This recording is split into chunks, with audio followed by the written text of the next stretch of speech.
राधे राधे। आप लोगों का स्वागत है भक्ति भागवत मार्ग में। तो आज हम बात करने वाले हैं भगवत गीता का अध्याय 2 सांख्य योग, जिसमें श्री कृष्ण हमें जीवन का सबसे बड़ा सच बताते हैं।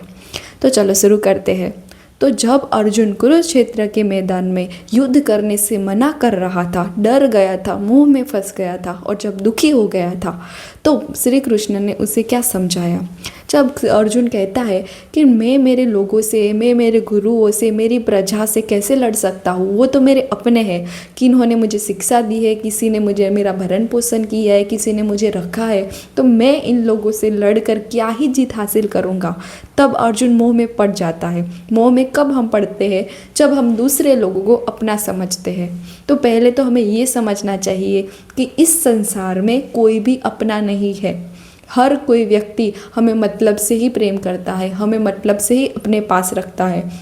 तो अर्जुन इस चीज़ से मोह में फंस चुका था। तभी श्री कृष्ण अर्जुन को समझाते हैं कि अर्जुन, तू इतना क्यों डरता है?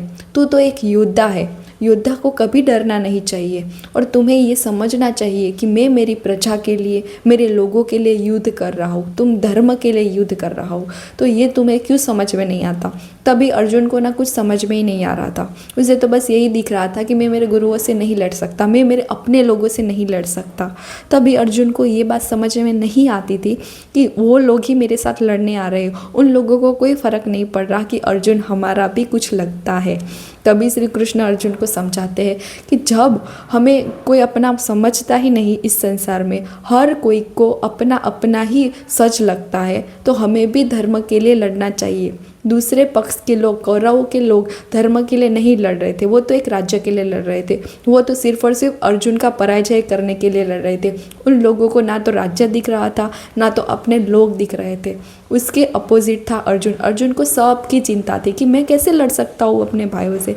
तभी श्री कृष्ण भी उसको दूसरा सत्य ये बताते कि आत्मा का सार क्या है, आत्मा क्यों होती है, हमें क्यों डर लगता है। जब हमारी मृत्यु जब आती है, हम जब दूसरों को मारते हैं तो हमें डर लगता है। तो अर्जुन का ऐसा था कि उन लोगों को मारूंगा तो मुझे क्या ही हासिल होगा। तभी श्री कृष्ण उसे हमारी आत्मा का सच बताते हैं। आत्मा का क्या सच है पता है? आत्मा तो न कभी जन्म लेती है और ना ही कभी मृत्यु पाती है। भगवत गीता के दूसरे अध्याय में श्री कृष्ण ने अर्जुन को ये बताया, आत्मा हमारी अमर रहती है।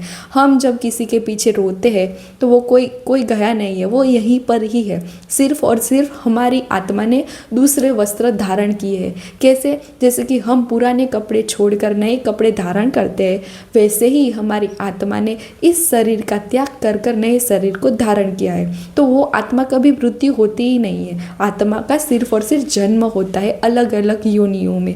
जब हम अच्छा कर्म करते हैं तो हमारे अच्छे योनियों में जन्म होता है, बुरा कर्म करते हैं तो बुरी योनियों में जन्म होता है। तो ये है हमारी आत्मा का सच। ना तो आत्मा जन्म लेती है और ना ही आत्मा मृत्यु पाती है। और श्री कृष्ण ने अर्जुन को दूसरा ही सत्य ये भी बताया कि जब मृत्यु होती ही नहीं है तो तुम मृत्यु से इतना क्यों डरते हो। सच है ना कि हम लोग भी मृत्यु से बहुत डरते हैं। कहीं कोई हमें बता दे कि ना कल तुम्हारी मृत्यु हो जाने वाली है भैया, तो हम नहीं, मेरी तो मृत्यु हो जाने वाली है, मेरे तो ये करना बाकी है, मेरा तो वो करना, मेरा तो सब कुछ करना बाकी है। तो हम सब लोग मृत्यु से इतना क्यों डरते हैं, जबकि हमें पता है कि आत्मा ना जन्म लेती है ना मरती है। हम इसीलिए डरते हैं क्योंकि हम मोह में पड़ चुके हैं। हमारे आगे सिर्फ और सिर्फ मोह माया है। हमें धर्म के बारे में नहीं पता, हमें आत्मा के बारे में नहीं पता। जब तक हमें हमारे धर्म के बारे में, हमें हमारे भगवान के बारे में, सत्य के बारे में नहीं पता चलेगा, तब तक हम ऐसे ही दुखी होते रहेंगे। तब तक हमें ऐसा ही लगेगा कि नहीं, ये तो हमारा आखिरी जन्म है, हमारी मृत्यु है, फिर हम कुछ भी नहीं कर पाएंगे। तो ऐसा नहीं होता। इसीलिए श्री कृष्ण ये भी कहते हैं, अगर तुम्हें गलत योनियों में नहीं जाना तो कर्म करो। जितना अच्छा कर्म करोगे उतना अच्छा तुम्हारे साथ होता जाएगा। हम कहते हैं ना कि नहीं, ये मनुष्य अवतार मिला है तो इस मनुष्य अवतार में मुझे ऐसा कुछ कर देना है कि लोग मेरी प्रशंसा करें, कहते हैं ना। पर हमें ये याद रखना चाहिए कि मनुष्य अवतार सिर्फ और सिर्फ हमें कर्म करने के लिए मिला है, लोगों की सेवा करने के लिए मिला है, ना कि अपने लिए मिला है। पर हम लोग भूल जाते हैं, जब इस पृथ्वी पर आते हैं तब हम भूल जाते हैं कि हम किसके लिए आए हैं और क्यों आए हैं और हमारा कर्तव्य क्या है। भगवान ने हमें यहाँ पर कर्म करने के लिए भेजा है। भगवान ने ये भी कहा है कि तू कर्म कर, इस मनुष्य अवतार में तू जितना कर्म करेगा वो हमें सारे मेरे पास आएंगे और तू इस मनुष्य अवतार में कर्म के बंधन से मुक्त हो जाएगा और तेरे कर्म अच्छे होंगे तो तुझे मुक्ति प्राप्त होगी, तू मेरे वैकुंठ धाम में वास होगा। तो ये चीज़ तो हमें पता नहीं है। अगर नहीं पता तो याद रख लो कि मनुष्य अवतार सिर्फ और सिर्फ कर्म के लिए ही हुआ है। 84 लाख योनियों में से घूम फिर कर एक ही बार मनुष्य अवतार मिलता है। जो इस अवतार में भी हमने भक्ति नहीं की तो समझ लो कि हमारा हो ही गया, मतलब हम किसी के भी कुछ भी काम के नहीं है। तो श्री कृष्ण अर्जुन को ये भी सिखाते हैं कि हमें जन्म मरण के चक्रव्यूह से कैसे बचना है, आत्मा अमर होती है। तीसरा है कि हमें कर्म का रहस्य जानना है कि हम यहाँ पर क्यों आए हैं, बराबर। और उसके बाद श्री कृष्ण अर्जुन को ये भी समझाते हैं कि मन पर कैसे नियंत्रण किया जाए जब हम मोह माया में फंस जाते हैं। तो अर्जुन भी अभी उसी सिचुएशन में था क्योंकि उसका मन अभी नियंत्रण में ही नहीं था। उसको दूसरे लोगों की फिक्र थी कि नहीं, इन लोगों को मारकर मुझे क्या ही हासिल होगा, क्या ही जीत हासिल होगी। तो श्री कृष्ण उसे मन का नियंत्रण भी सिखाते हैं कि अपने मन को अपने काबू में रखो कि वो दूसरे लोगों की बातों में न आ जाए। कि आपको पता है हर चीज़ ना हमारे मन से ही शुरू होती है। किसी ने बुरा बोला तो हम तुरंत ही हमारे मन में कैचअप कर लेते कि नहीं यार इसने ऐसा बोला, पूरे दिन फिर वो चलता है। तो जब तक हमारा मन मोह माया के कंट्रोल में है तब तक हमारा कुछ नहीं हो सकता। जब हमारे आसपास कुछ ऐसी सिचुएशन आ जाती है तब हमें हमारे मन को नियंत्रण में लाना होता है। अगर कोई हमारे बारे में बुरा बोल रहा है ना तो सुन लो, कोई दिक्कत नहीं है, पर उसको इतना भी मत सुनो कि यहाँ पर हावी हो जाए। फिर हमें लगने लगे कि नहीं इसने मेरे साथ ऐसा किया तो मैं उसके साथ ऐसा करूँगा। तो ये है हमारा मन जो हमें उसकी अपने आप की तरह नचाता है। लेकिन हमें हमारे मन को अपने अकॉर्डिंग नचाना है। मन को बोल दे भाई मैं ऐसा नहीं करूँगा, तुझे जो करना तू अपना कर, मैं मेरा करूँगा, मैं तो श्री कृष्ण राधा रानी का भक्त हूँ तो मैं तो वो बोलेगा वैसा ही करूँगा। इसलिए मन की बात मत सुनो। मन की बात तब सुनो जब हम सत्य के रास्ते पर हो।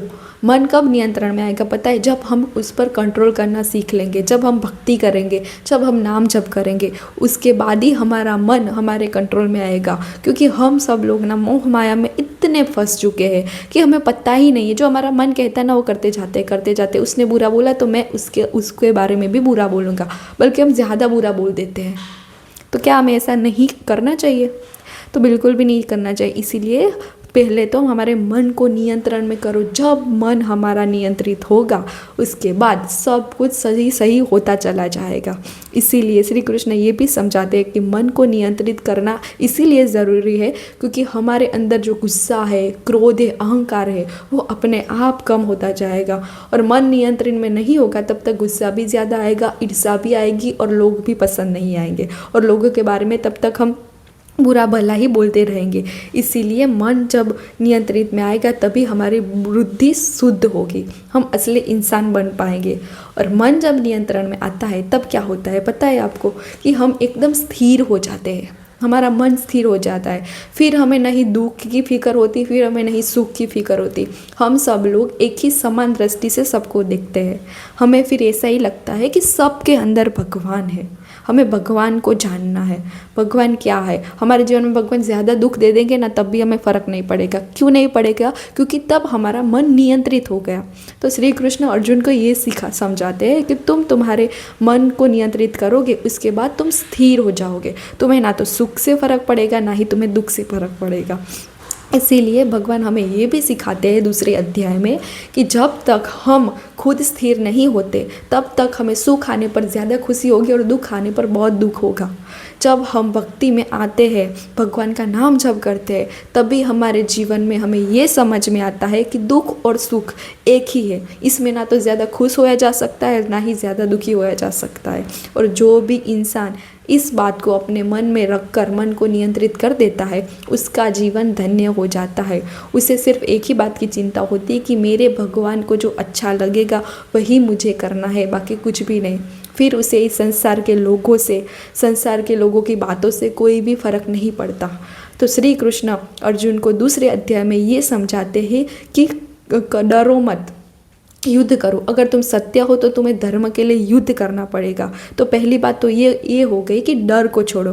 फिर दूसरी बात अर्जुन को ये समझाते कि कर्म करो, जितना तुम अच्छा कर्म करोगे उतना अच्छा आपके साथ होता जाएगा। लोगों की चिंता छोड़ो। इसलिए कर्म के रास्ते पर तुम्हें अकेले खड़ा रहना पड़े ना तो अकेले खड़ा रहो, तो पर लेकिन कर्म करना मत छोड़ो। और तीसरी बात, आत्मा को कंट्रोल में रखो, मन को कंट्रोल में रखो, आत्मा को पहचानो। वो भगवान हमें सिखाते हैं। तो हमें भगवान ये 3 इम्पोर्टेंट टॉपिक सिखाते हैं। तीसरा, हमें जो आत्मा के बारे में जानना है, हम इसी संसार में क्यों आए हैं और मनुष्य अवतार मिला है तो उसका कैसे फ़ायदा उठाना है। तो हमें ये बात भी समझनी चाहिए कि 84 लाख योनियों में घूम फिरने के बाद एक मनुष्य अवतार मिला है, उसमें भी अगर हम भक्ति नहीं करते, इस मोह माया में पड़ जाते हैं, तो समझ लो कि भगवान हमें उसके बाद फिर कभी मनुष्य अवतार नहीं देंगे। तो इस जन्म को आखिरी जन्म समझ के, हमारी आत्मा को पहचान के, हमें जब से पता चले तब से भक्ति की शुरुआत कर देनी चाहिए। तो दूसरे अध्याय में श्री कृष्ण अर्जुन को ये सारी बातें समझाते हैं और हमें भी हमारे जीवन में ये सारी बातें समझनी चाहिए। हम जब भगवत गीता के रास्ते पर चलते हैं तो समझ लो कि अंत में हमें श्री कृष्ण राधा रानी मिल ही जाएंगे, क्योंकि भगवत गीता ही है जो हमें धर्म सिखाती है। हिंसा मत करो वो सिखाती है। जब तक हमें धर्म के बारे में नहीं पता होगा तब तक हम इस पृथ्वी पर आएंगे, पृथ्वी मृत्यु लोक पर आएंगे और 84 लाख जन्म मृत्यु के चक्रव्यूह में ऐसे ही घूमते रहेंगे। इसीलिए दूसरा अध्याय हम यहाँ पर समाप्त करते हैं और हम उसके बाद तीसरा अध्याय के बारे में जानेंगे। अगर आपको अच्छा लगे तो लाइक शेयर कमेंट ज़रूर करना। और ऐसे ही हम भगवद गीता के सारे अध्याय के बारे में जानेंगे। भगवद गीता क्या है उसका रस हमारे मन में लेते चले जाएंगे और अपने जीवन को सुधारेंगे। जय जय श्री राधे।